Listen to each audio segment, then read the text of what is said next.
Alright, check it out. This your man's Young RJ. A lot of people been hitting me up asking me, yo, how do you make your tracks? How do you program? How do you get the sound that you got? And basically what I'm going to do with this web series is just basically show you how I broke down and produced some of these records that y'all love. Today I'm breaking down Dayline's Forever. Alright, check it. Forever started off with a soul sample. I can't say what it is because we didn't have to clear it because of how I chopped it. But I'm going to give you the process behind how I made the beat. Started off with the sample. I got my sample chopped up on these pads. Forever. Alright, so pretty much what I did was once I got my sample, I took it and found me some drums. I got my drums in here.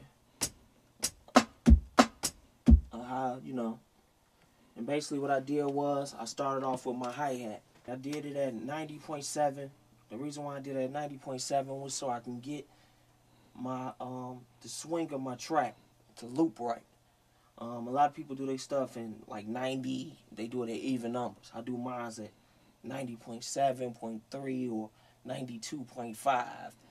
As long as I'm getting it, my loop how I want it to swing back around. How I did it was, I don't program my stuff in large segments. I start off with a 1 bar or a 2 bar. And once I got my 1 or 2, then I copy it and make it a 4 and alter it so it's not the same thing. So I'm just going to run through how I program the stuff for y'all real quick. Alright. I started off with my hi-hat.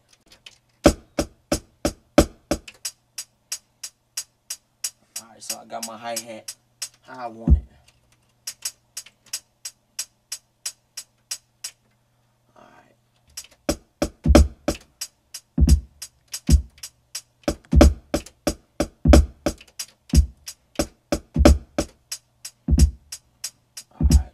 So you see I got my 1 bar. So now I'm going to copy it and make it 2 because I don't want my kick to just keep doing the same shit or the same thing. So I'm going to copy it, make me a 2 bar. So I'm working from my 9. Instead of a 1 bar, I got a 2. So now I'm programming extra kicks in there.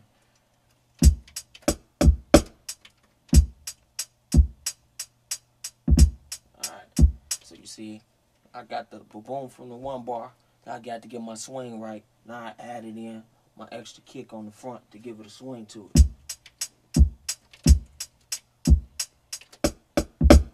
So now I'm adding in my snare. I laid my kick, you know, the rough of how I did it. Now I program my snare.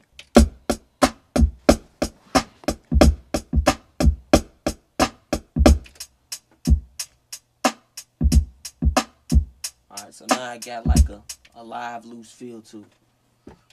Once I did that, I threw in my clap.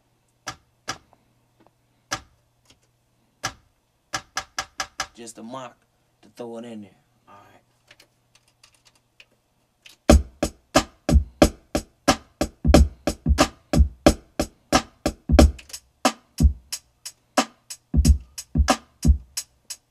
Alright, so now I got like an off-on kind of feel to it. Once I did that, I added in some live claps on top.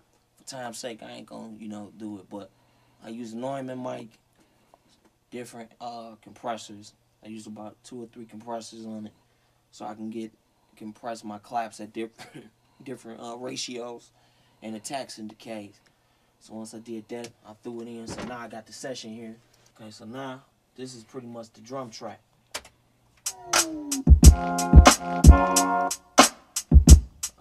So that's what you was left with once I programmed my kick, hi-hat, and put my live claps on top. Alright, so this is, the hard part was the sample.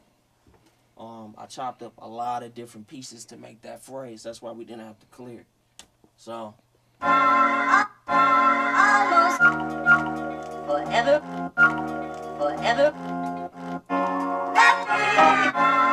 So that's my phrase. Alright. So I just threw that in. Almost. Forever. Alright. Almost. Forever.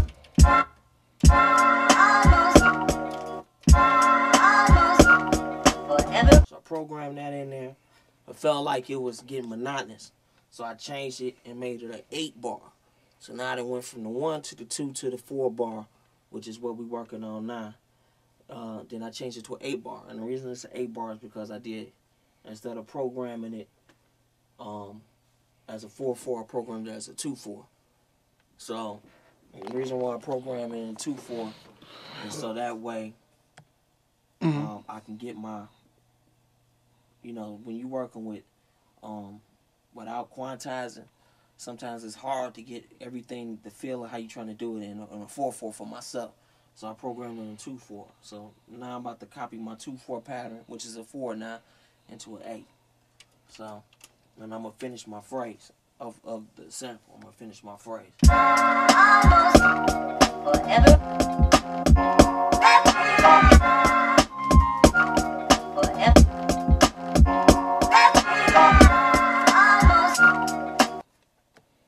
With the sample.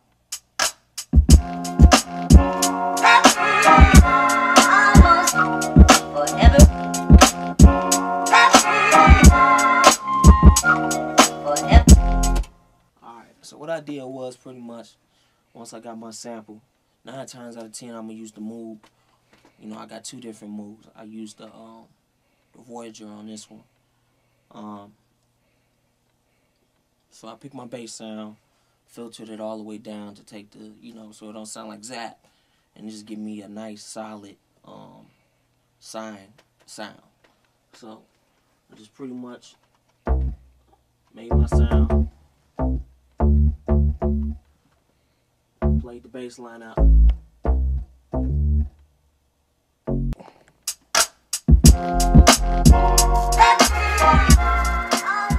that left you with what you got right here.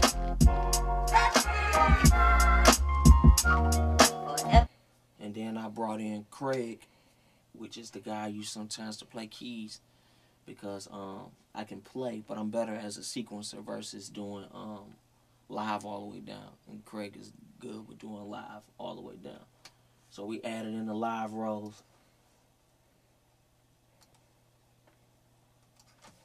That you will hear now.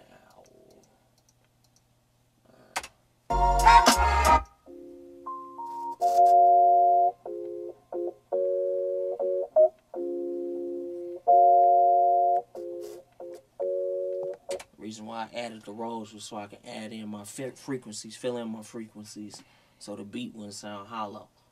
Then I threw in, a little atmosphere, stuff like that. Sent it to De La. But actually, the thing is, I didn't want to keep the beat at first. When I originally did the track, it just, there wasn't nothing special to me because I was trying to take it to the next level.